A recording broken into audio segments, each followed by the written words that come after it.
Hello, Assalamu alaikum everyone. My name is Abdullah Shah, and today we have a wonderful guest with us. Today, our guest is Alvin, and he is a man of a lot of talents. He's a budget financer, advisor, political advisor, and so much more. His resume is told a lot of things. I tried a lot, but I cannot explain everything on my own. So let's ask Alvin himself to tell us more about himself. How are you, Alvin? Okay. Well, first of all, my name is Lewis Elbinger. Okay. So I'm talking to you from Mount Shasta, California, which is in the north of California or the Oregon border for people who don't know the geography. I'm a retired Foreign Service officer, but I lived in Pakistan from Oh, 1996 to 1997. I was the administrative officer at the U.S. Consulate General in Lahore, and I have many friends in Lahore, and I've come back. May Torah Urdu Jantahun, Lekin Achanahin. I can speak a little bit of you can Urdu. speak Urdu? Torah, थोड़ा which is थोड़ा या just थोड़ा थोड़ा just Urdu बोलना आता है आपको. yeah, not very well, but I can understand a little bit. Ek do teen char panch. Oh. I get a little bit of. Yeah, you learn. It takes time, it's a language, it takes time. Okay, Yeah. so tell us more about yourself. Like, you have a pretty large resume, and like, Well, I've had several careers in my life. I'm 75 years old. I was born in Detroit, Michigan in 19, and I grew up in Detroit, and I went to school at Oakland University in Rochester, Michigan. I studied linguistics, and I studied the Chinese language when I was there. And while I was studying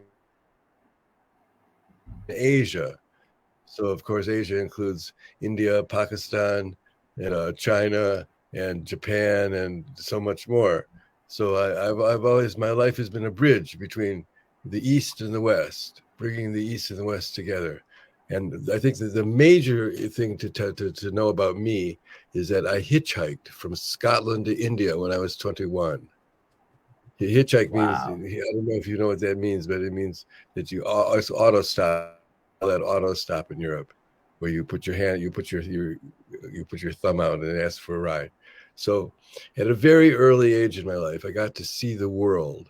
I got to see the world. I took the route to India that Alexander the Great took when he went from Greece to India, and I went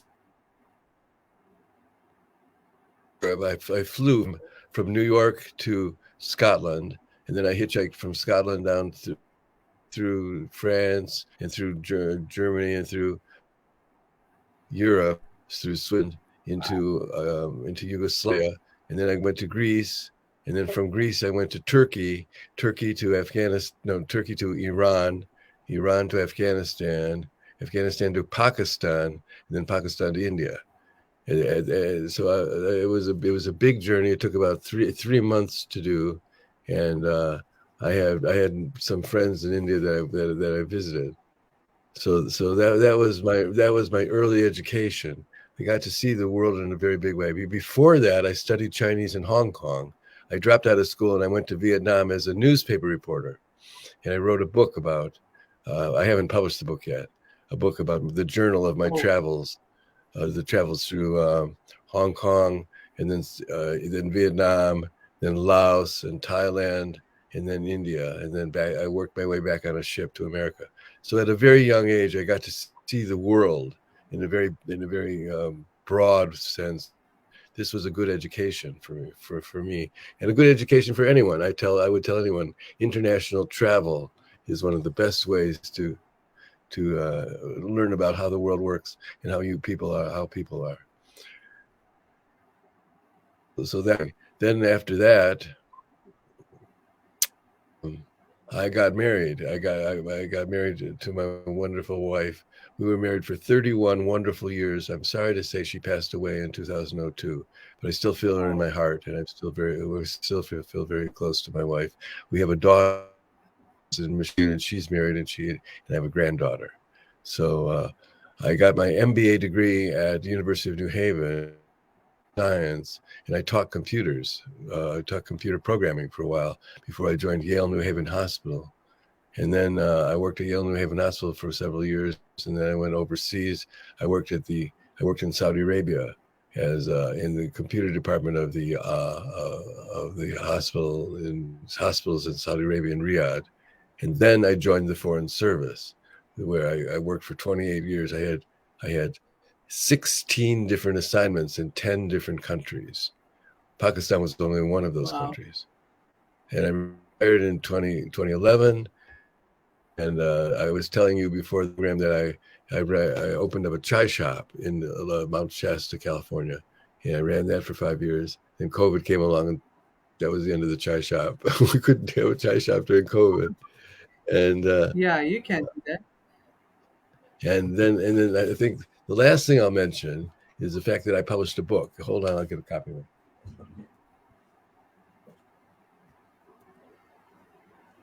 Wow. So this is my book. It's called Okay. Meditation for And Prisoners. oh, And okay. what it is, it's 31 different meditations, one meditation for each Wow. day of the month. And it's designed for people who are in prison, who are stuck in prison and don't have any way out. And it's to teach them how to go out. Instead of going out, it teaches them to go inward. Today is December 4th. So in order to use this book, you look up the meditation for the number 4. I'm looking it up now. It's called Courage. Yeah, I And see it. I see it. yeah, and it gives you the meditation, for the day. So that's an overview of a very eventful life that I've had. Now I'll turn it over to you, Abdallah, and you can ask me questions. Okay. So let's come to a very very good question. Uh, how do you describe your ideal boss? Like what type of boss do you see is ideal for you to lead a team? That's a really good question. I congratulate you on that. Um, I I had several bosses throughout my life, especially because I went from country to country in different embassies and consulates were running them, and I saw all kinds of different people. The worst boss was the one that screams at what I call the screamers. These are people who think that if you push a button and nothing happens, you got to keep pushing the button, and that'll make something happen. That's not the way life works. The best boss I ever had was in Istanbul, Turkey. His name was David Arnett. He was the consul general of the U.S. consul general in Istanbul, Turkey. We were both so mentally and aligned. We were both interested in metaphysical problems. And what we did was we had a meeting. I was the administrative officer. I was in charge of administering the consulate, Oh, and he was the head. He was the chief. He was the top guy at the consulate. And we had a meeting every Friday at 10 o'clock. We would meet to talk about for 1 hour. We talk about administrative matters. So what we did was we came together.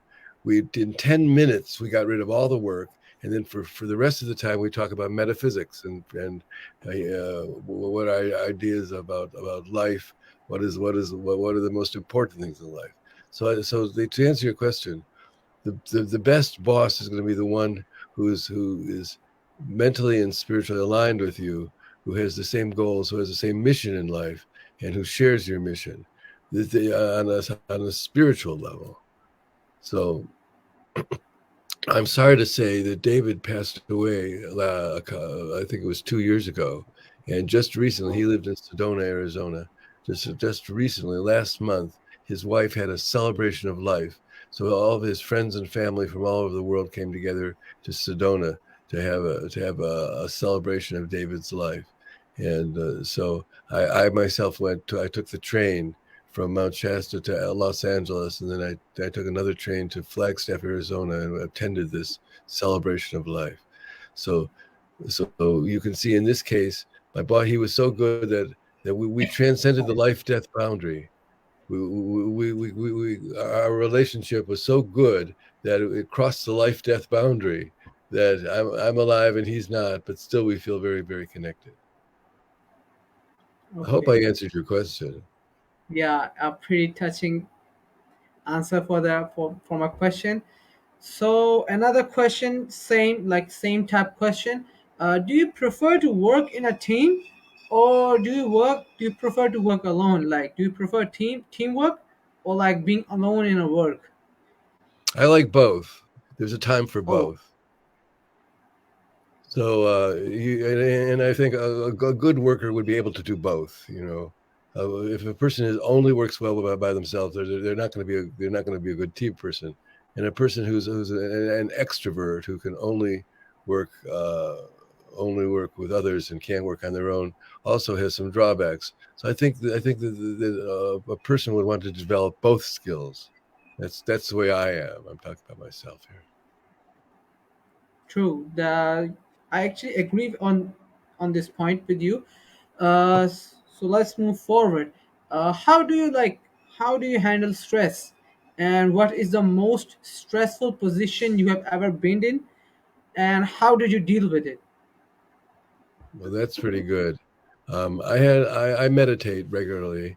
I have an app on my phone called Insight Timer, and Insight Okay, wait, Timer. wait, wait, wait. Let me check. Oh, wait. Let me do it for myself too. Uh, what was it name? What was it name again?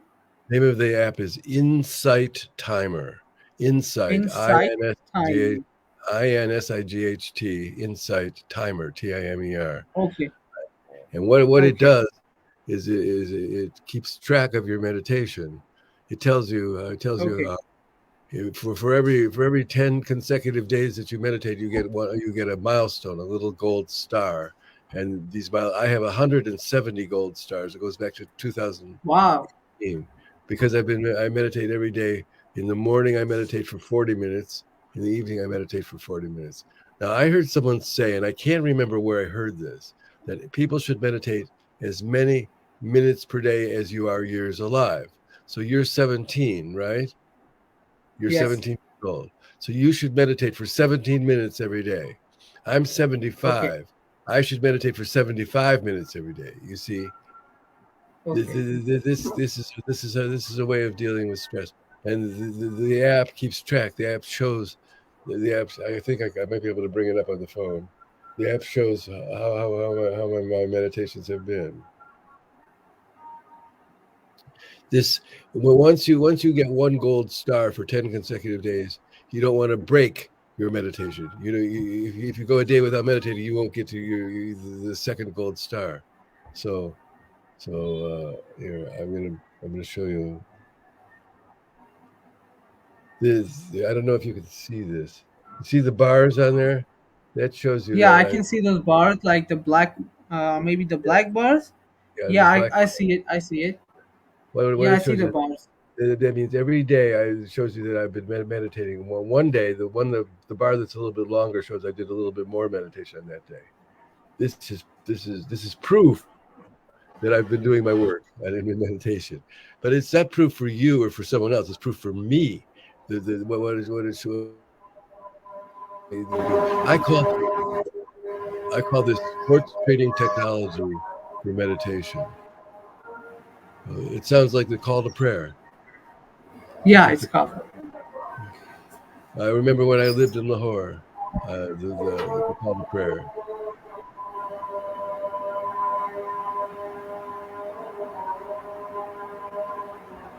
Allahu Akbar, Allahu Akbar.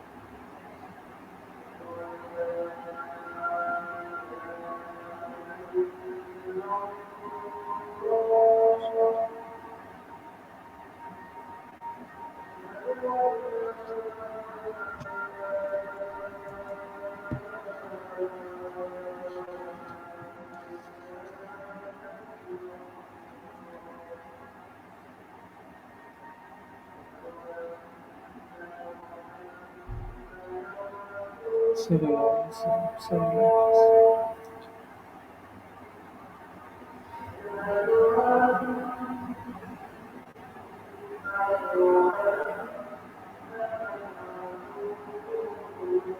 sallallahu alaihi wasallam.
Okay, now you can continue. Okay, that's nice. See, I could just meditate during that time.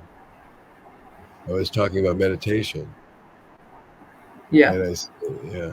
So your question was about how I handle stress, and yeah. How do you handle stress? well, meditation is the way I handle stress. This is what I do. I Okay. meditate. Okay. So, like, can you tell me, like, how do you deal with conflicts within a team? Like, if there's a conflict between your team members and like you, the leader. Now your team is having conflict. Like, how are you going to like solve that conflict? Like, at least like solve the problem so that they do not conflict with each other. Well, each conflict is going to be different, and the people on the team can have different. The first question you want to ask is this a matter of personality, and is it just a matter of emotions, or is there a real conflict that has to do with the intellectual? Is there a basis in science and fact that one person is right and the other person is wrong? My approach to conflict resolution in general is you find the points of agreement. It's like you know what a Venn diagram is, where the two circles that cross around Yeah, each other. yeah. The point, When it's like two. the point where they overlap, the point is the point of agreement. So you find the point. So what do people agree on? Start with that, and then see if you can push the boundaries out to make more and more points of agreement, and try to get to is the conflict physical, emotional, mental, or spiritual? What is actually going on? What is the cause of the conflict, the root of the conflict? In everything in life, I believe that you should get to the cause of things and not just treat the symptoms of the problem, but actually solve the problem. That's my approach. Find the points where people overlap, where they already agree, and then try to expand the boundaries of that. Okay, a pretty good answer. I was like, I'm impressed with that answer. So let's move forward. I just wanted to ask, like, does race, gender, and ethnicity affect the international relationships? Well, I think it does. I think that's one of the problems that we've inherited when you are born on planet Earth. You're born into a planet that has a lot of d- d- disagreements and conflicts and different points of view and different personalities. And like one of the things that we do on this planet is try to we learn how to live with ourselves. We discover who we are, what our mission is in life. Why did we come to Earth? What are we here to do? And then we try to find other people who have the same mission. We come together as a team and we try to make it a better world.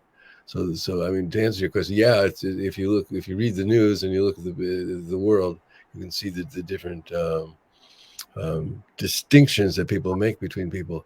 But ultimately, if you travel around enough and meet enough people and live long enough, you'll see that we all have more in common than we have opposed to each other. And it's a matter of finding those things we have in common and working with those things. That's the way I approach it. When I approach someone I don't know, I assume that we're going to have overlap. We're going to have we're going to have cases where we agree, and we start with those areas, Okay, so you're talking about the same like the Venn diagram, like like the in Venn which we diagram. agree with. Yeah, Yeah, yeah. like the Venn diagram, like The difference we put it aside, and the similarities that we have between you and me, and we're gonna keep it in the middle, and then we're gonna push it as farther as possible, right? Right. For example, well, one of the reasons that we can do this interview is we both speak English. So, Yes. that's an example of the overlap. If you didn't speak any English at all, and I didn't speak any Urdu at all, we wouldn't be able to communicate the way we're doing right now. Yeah, that's true. That's true. So that's an illustration of what I'm talking about. The Venn diagram, and the middle point is like you and both of us can speak English, so we overlap on one point. Right, right, right. Yeah. So I'm gonna keep on asking a little bit of international affairs type of questions.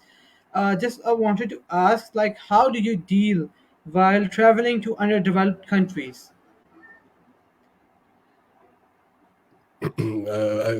Perhaps you can make the question a little bit clearer. How do I deal with what? How would you deal with traveling to underdeveloped countries? Like, how do you deal with the situation? How do you deal with the people over there? Well, of course, each country and each situation is different, Abdullah. So I would have to adjust my circumstances to what's going on at the place. One thing COVID has taught us all is that one size does not fit all. You can't make one rule and apply it all the time. You have to be very different tools are used for different purposes. So you have to look at the job and see what tool you use for the job. So I have to say the answer. So many times the answer to questions is it depends. That's really the answer to this question. It depends on the circumstances, on the countries, on the languages, on the people, on the personalities involved, on the mission, on my reason for going to the country, and the reason. All these factors have to be taken into consideration. So can you tell me, like, how do you view Pakistan from, like, from your country? Like, how do you deal? How is your view about us? Like, as a Pakistani, what's your view about us? Like what do you think about us? Well, that's a good question. I'm unique because I've actually lived in Pakistan. What you'll find out is there's two kinds of Westerners. There's people who speak English. They say Pakistan or Pakistan.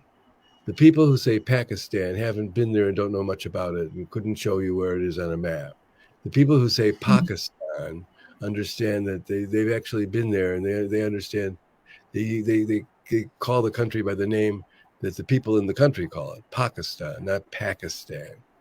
And that right away, when I hear that, it tells me how much they know about the country, because I've lived there and I have friends there, and I have a good appreciation of the country. I have a positive appreciation of it. Most Americans, I'm sorry to tell you, have very poor geographic skills. There's a reason for that. Where our country is 3,000 miles wide and 1,000 miles high, and there's two big oceans on both sides of it. So there's no reason for people. It's not like Europe where there's tiny little countries and everybody has to learn languages and everybody has to learn cultures. That's how it is in Europe, but it's not that way in America. So Americans Yeah. are. I have to tell you, to be very frank, and I'm sorry to say it, but Americans are ignorant of geography and ignorant of languages, and the computer has helped. Now that we have the internet, people are learning more and more. But I grew up in the 1950s. Keep in mind, before the computer, I've lived half my life in the 20th century, and the first half of my life in the 20th century, second half of my life in the 21st century, and there's a real difference because we didn't have a computer in the 20th century, and so I've grown up with people who haven't traveled the way I've traveled and don't have an understanding of the world the way I understand it. So when you ask me about Pakistan, I have an informed opinion about it. I have friends in Pakistan. I've gone there on my vacation to visit my friends. So if people don't have any friends in Pakistan, don't know anything about it, they wouldn't have any understanding of it. And that's one of the reasons why Rehan Alawala has put everybody together in these Facebook friendships. I've got about 3,000 Pakistani friends on my Facebook page because of Rehan. And he's doing that for two reasons: to teach the world what Pakistan is really like, and to teach Pakistanis what the world is really like. In both cases, there's ignorance on both sides. Yes, actually, it reminded me of something like I have seen in so many videos and everything, that if someone asks the Americans mostly, if someone asks the Americans like, "Can you tell me where is British?" Like where is Britain, and they don't know like where is it. And once a person asked a person and a woman like, "Can you tell me like three countries in the Europe?" And they were like, Canada. They were saying Canada. Canada is like your neighbor, right? Canada is your neighbor. Abdullah, if you ask some Americans where is South Africa on the map, they can't tell you because the name doesn't give them a clue. Yeah, You see, they they're talking really don't South know. Africa. They really, really don't know, and so they can't. Many of them can't relate. Now the internet has changed that now, but when I grew up, it was very, very strong. Oh, okay. So let's take it to your perspective. I just want to ask, like, if I invite you to come to Pakistan, when will you visit? Like, if I asked you right now, like, when will you come to Pakistan and come a visit to and visit Karachi, and when will you like come to and watch and come to a country? Well, originally I was planning to visit this in this year, but Oh, my life has changed. I've had some health issues recently, and oh, because of my medical diagnosis, I'm planning to move and go live with my children in Michigan. So I'm selling my house here in Mount Shasta, and I'm going to be moving. So my oh. plan originally my plan was to come this year. Now my plan is to visit next year. I want to visit. I've got friends in India and friends in Pakistan, especially in Lahore. I want to go. I want to see my friends in Lahore, and and then probably I'll come down to Karachi, uh, depending on what program I make with Rehan Alawala. So for how long have you been like for how long do you know Rehan Lawala? Like how long? Like 1 year, 2 year, like It's maybe been a more? couple of years. Yeah, it's been a couple of years. He visited me, well, actually more than a couple of years now. I'll say 4 or 5 years. He visited and Wow. stayed at my house in Mount Shasta, so I got to know him, and I got to see that Rayhan is doing very important work over there to bring to bring knowledge of the world to Pakistan and bring knowledge of Pakistan to the world, because there's ignorance on both sides. And what the work you're doing, Abdullah, I commend you because these interviews are doing the same kind of work, bringing ideas and people and thoughts and opinions to Pakistanis who never heard them, and also exposing other people from outside of Pakistan to True. what young people are doing in Pakistan. Oh. Now I'm gonna go for some like system related questions. So I want to ask you like, are you familiar with different type of computer hardware systems? All you keep in mind, my first career was in computers, but that was back Yeah. in the last century. That was The last century. in 1970. I used to teach computer programming. I taught COBOL, BAL, and RPG in the 70s. Okay, when we had punch cards. This is before you were born, and Yeah, I was it was a very different world then. I used to teach hexadecimal arithmetic. I used to teach how to read a core dump and things that went very deep into the guts of the computer that they don't do today, as far as I know. So I have my MBA degree in computer science from the University of New Haven.